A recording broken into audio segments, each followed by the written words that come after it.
Hey, welcome back to my channel. Today I have another video on how to start your art channel on YouTube. But this is not like any other videos I've made, and this is not like any other videos on the internet. Because this time I have the answer to everything. I have the magic formula that I call the poke method. Well, the poke method, just like the dish, poke bowl, is a popular dish from Hawaii and it's trending around the world. It's delicious, it's healthy, it's my personal favorite, and I'm getting hungry right now. It's actually dinner time. It's like 9:28. Well, Spanish dinner time is 9:30 p.m. So I'm like trying to finish up this video and go to eat my poke. I would like to first tell you a little bit about the background, why I made up this method, if you may call it. Because last week I was in Amsterdam doing the IDFA International Documentary Film Festival Amsterdam, and I made a video on the hero's journey, basically how to write about your personal story as an artist. I will also leave a link to this video in the description below.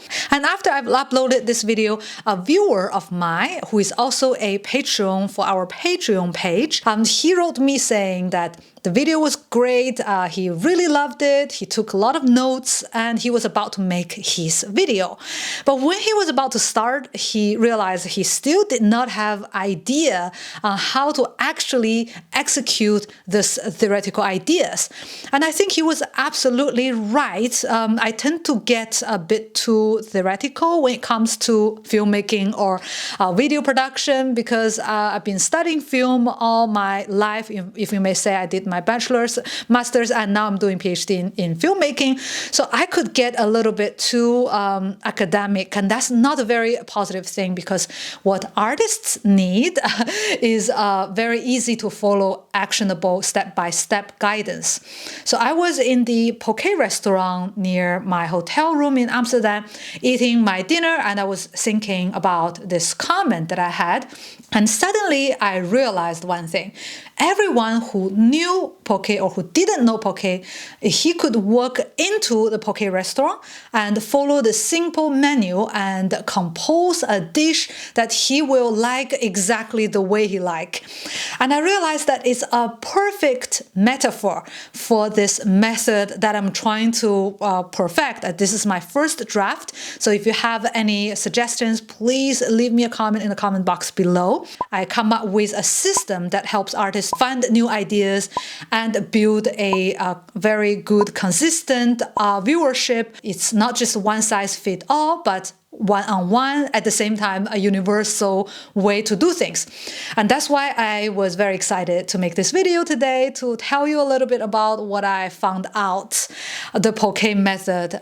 It's just like building a poke. It has 3 steps. The first step is to choose your art. That is the base. Your art niche, your art techniques, however you say. Basically, what kind of art do you make? That is really the fundamental for your art channel, because you really need to know what kind of art you make to know what kind of art channels you make. The second step is the toppings, the delicious toppings, right? Fish, avocado, broccoli. Well, I'm getting really hungry right now. Basically, that is the visual part, what kind of videos you make for your channel, to populate your channel, to give a bit of a variety, at the same time keeping the consistency. Last but not the least, step 3 is to finish it off with delicious sauce. The salsa that is adding an extra flair in your channel. For example, it could be a personal presentation style. It could be the greeting tagline that you always say, like, "Hello, Earthlings," right? I know some YouTubers who does it. It could be the jokes that you make, could be any other thing that you use to add personality and to make your channel memorable. So those are the easy 3 steps to make your art channel, but it's still very theoretical. So let's take it to practice. Take a pen, piece of paper, and in the next 15-20 minutes, let's draw our own poke. Let's build your art channel and we can brainstorm together. By the way, I actually have a PDF that is downloadable, so you can download, you can print, or you can keep as a PDF and click on the links of the examples. And usually we make the PDF only for our patrons, but this time is an exception because this video will not be complete without the PDF. So if you want to see the previous exclusive content we produced, the PDFs basically, you can join our Patreon and check out what we offer different tiers. So let's go back to the step number 1, choose your base, what kind of art you make. Number 1, fine art. So basically, this is what art schools teach you, right? Painting, drawing, sculpting, art restoration, anything that fit into the classical European academic traditions. Number 2, digital art, that are like Procreate tablet drawing, right? The digital drawing, animation, video art, digital photography.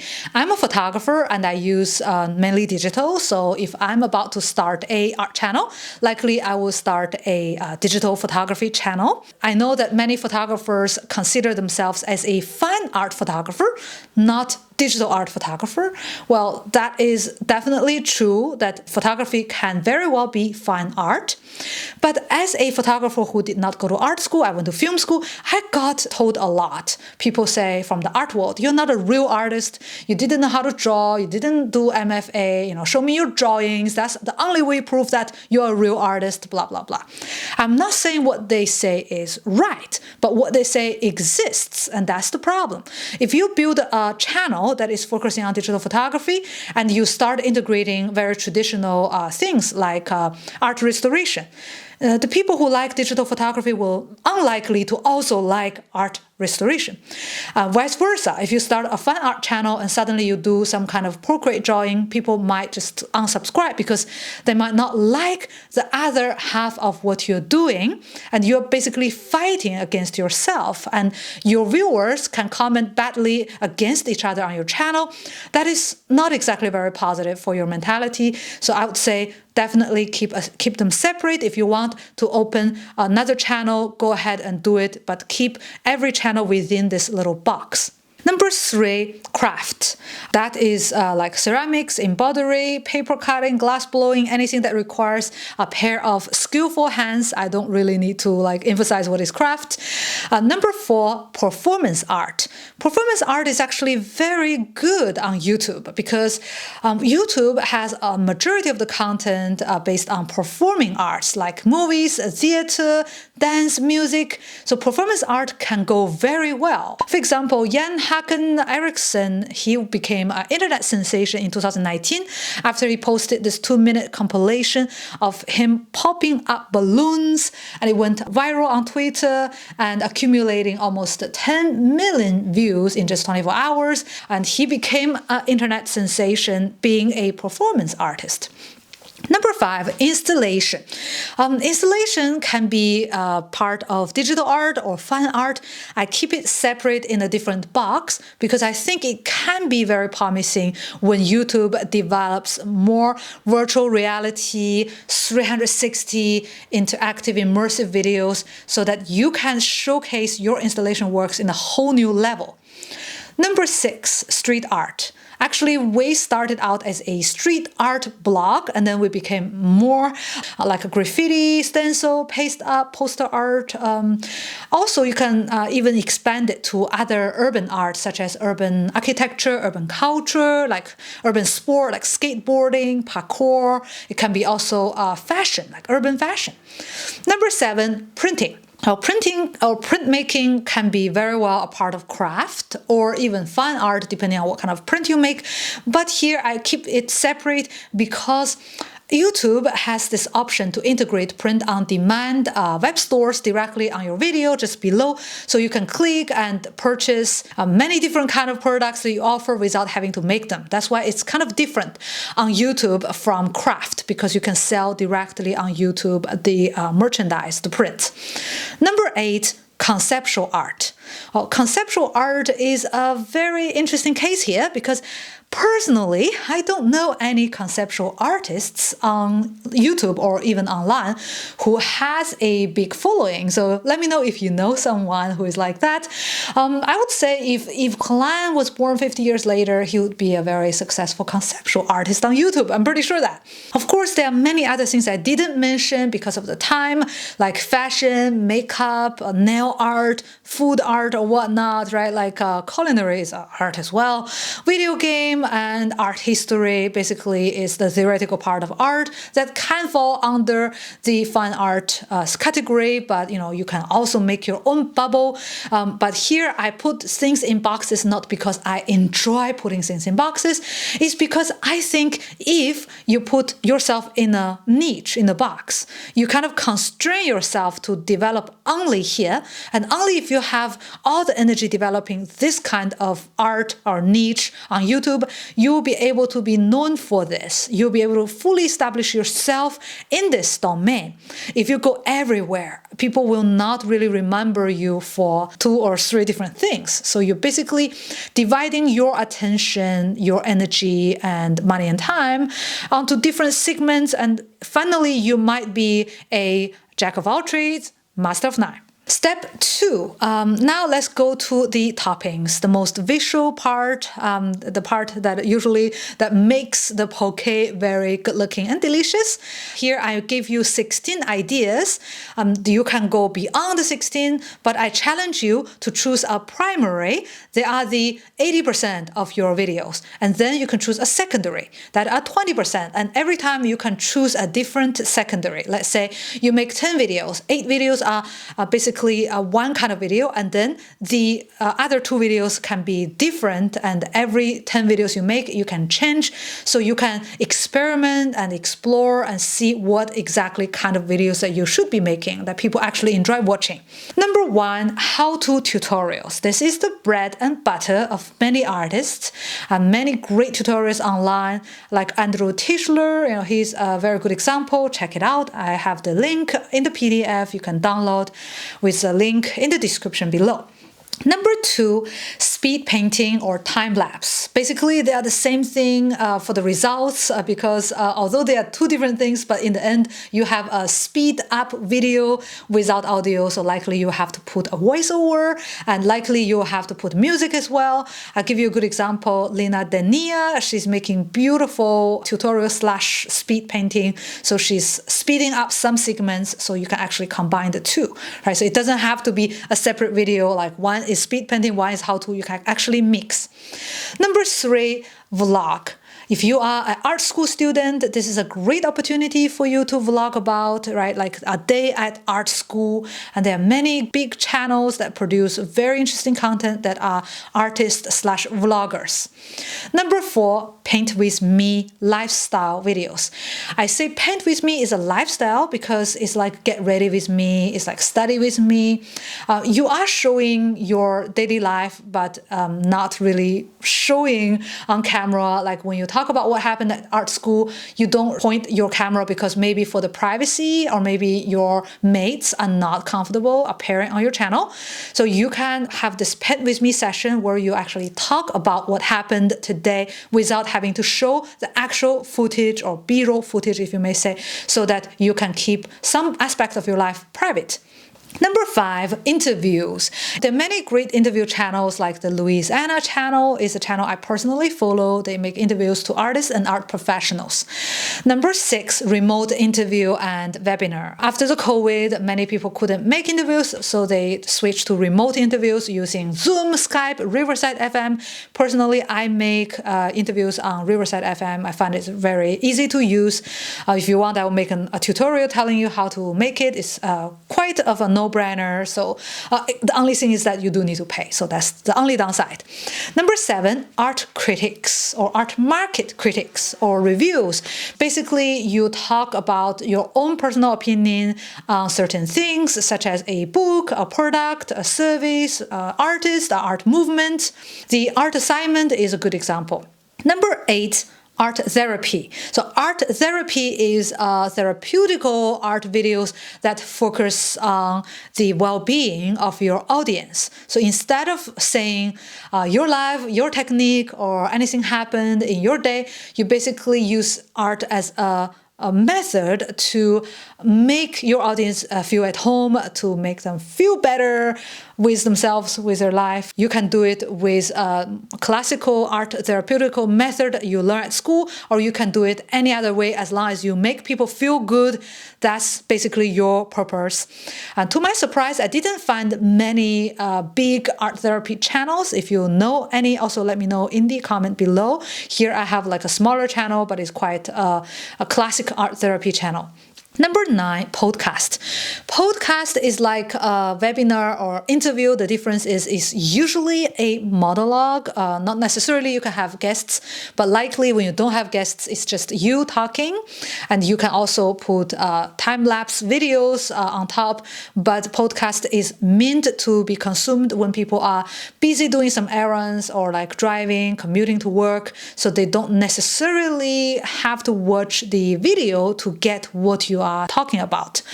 Number 10, studio visits. Usually gallerists make them, like the Christie's, like Hauser and Wirth. You can also make them as an artist, but of course, many artists do not want to showcase other artists' works in their channel. It's just your choice. Number 11, events and news. Because of the pandemic, many people cannot travel to a foreign country to attend art fairs. So there are many more those kind of videos appearing on YouTube, such as Street Art News. Basically, they're just showing 1-hour video of an exhibition, every piece of art, right, like one by one, without any commentary, without any music or whatsoever. It's quite dry, but there's some people who actually would like to watch them. Number 12, activism or artivism. This is like art therapy, but the difference is art therapy is telling people how to feel better within, but art activism is telling people to change outside, right? The call to action, like we want changes, right? We want to make things different. And this can be a totally new kind of video for your channel. However, again, I don't find a very good example. Let me know if you know an artist, activist who is quite big on YouTube or who has a certain kind of numbers of viewership. Number 13, comedy acts.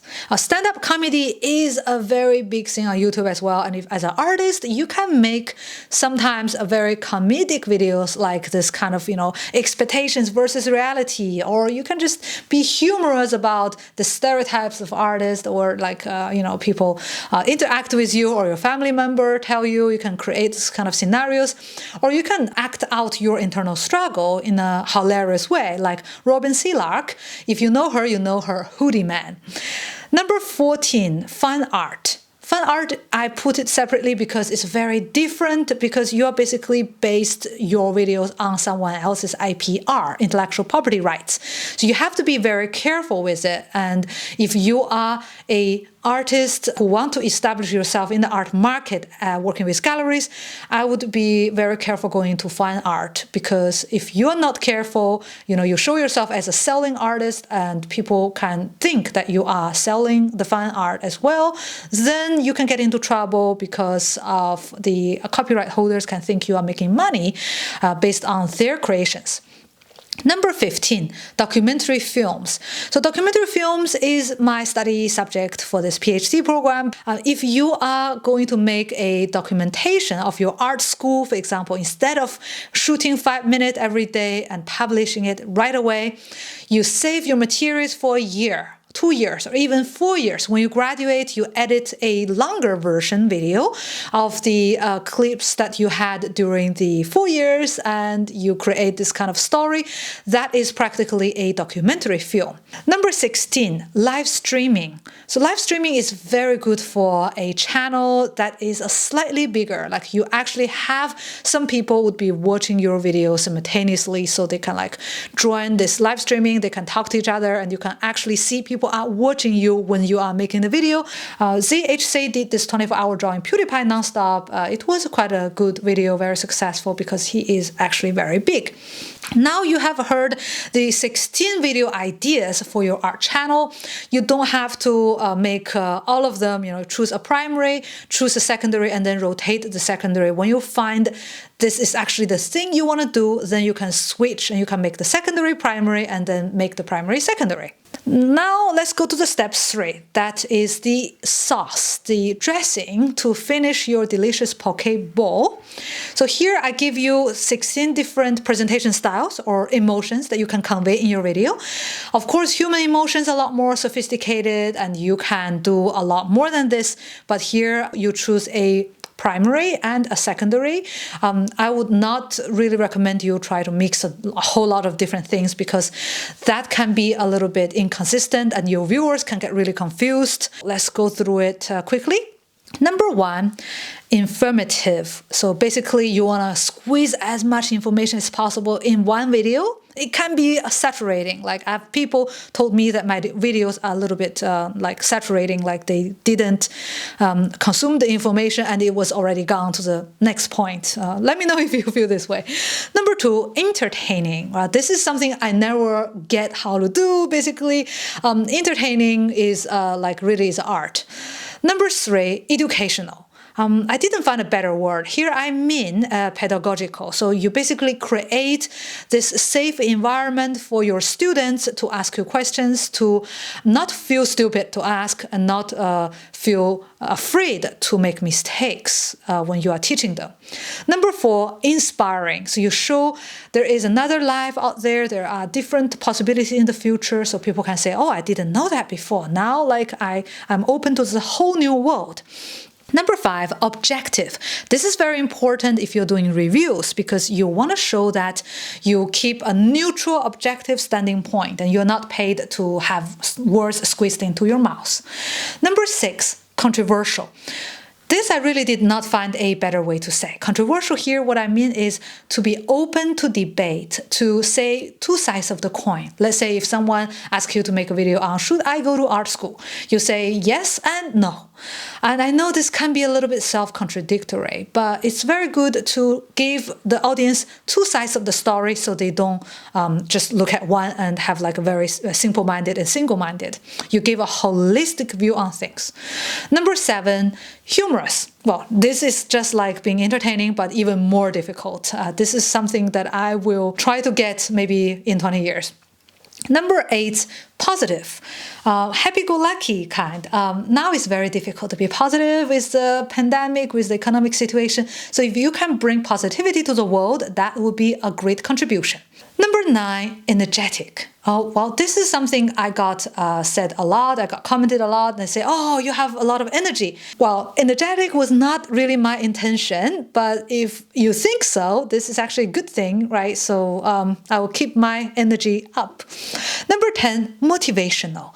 Motivational is like educational and inspiring. It's between many things, but motivational, it doesn't have to teach people something. Like you don't have to teach people techniques. You can even make people say, oh, like I paint better than him or her, So you're actually being motivational without teaching people. But that's also a very good thing because if you motivate them, they would look at you as someone they actually look up to, not for the certain morals, but as a person. Number 11, passionate. Passionate, it can be something that you convey, that you carry out on camera, like you speak very passionately. If you're very introverted, you don't have to say passionate, like you don't have to do it on camera. You can show that you are passionate by uploading every day, right? Doing long live streaming challenges. So people say, okay, so this person must be passionate about this subject. Otherwise, why he's doing this? Number 12, calming. At art therapy session, if you can calm people down and make them forget about their worries, that's definitely a mission accomplished. Number 13, sarcastic. I say it here because I want to bring some atypical, eccentric emotions or styles here. You can bring some dark humors sometimes and to be a little bit sarcastic. That's a strong personality. That would be definitely memorable. Number 14, sad. Being sad, showing people that you are sad is a very personal thing. That you can show people that you are vulnerable, you are imperfect, you are a true human being that is very intimate, that is very relatable. You can really have a supportive, engaging community because you show the inner self. Number 15, challenging. Challenging, what I mean is challenging the status quo or challenging yourself. Like if you do 24-hour nonstop live streaming, drawing this, or you can do a 1 week challenge, drawing every day, complete art portfolio for the college. So anything can be okay as long as you show the fact that you're willing to do it. It's about doing it instead of the result you will actually get. Number 16, rebellious, especially good if you are doing activism, of course, right? You're being a little bit more provocative so that people can say, oh, okay, this is someone new, refreshing, a different person than any other artist that they have subscribed to. So rebellious can be a good thing if you are in certain niches.